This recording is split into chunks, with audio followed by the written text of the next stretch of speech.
बिस्मिल्लाहिर्रहमानिर्रहीम। अस्सलाम वालेकुम। मैं हूं नासिर कुरैशी। आप देख रहे हैं गमगोल प्रॉपर्टी यूट्यूब चैनल। गमगोल प्रॉपर्टी एक और ज़बरदस्त ऑप्शन लेके आया। 20 फुट की वाइड स्ट्रीट है, सेवरेज अंडरग्राउंड है, मार्केट के साथ, रोड के साथ, बोर का खुला पानी है, सप्लाई का खुला पानी है, गैस, बिजली, पानी, तमाम फैसिलिटी मौजूद। शानदार मकान है, डबल स्टोरी। 70 लाख रुपया डिमांड है। रेंट पे भी लगाएंगे तो आराम से 35 से 40 हज़ार रेंट पे लगेगा।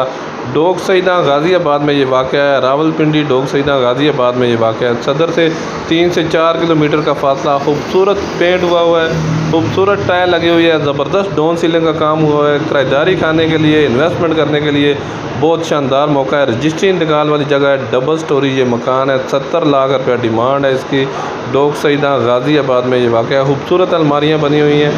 डबल स्टोरी मकान में खूबसूरत अलमारियाँ बनी हुई हैं, ज़बरदस्त मार्बल लगा हुआ है। रजिस्ट्री इंतकाल वाली जगह है। 3 मरला डबल स्टोरी ये मकान है। 70 लाख रुपये।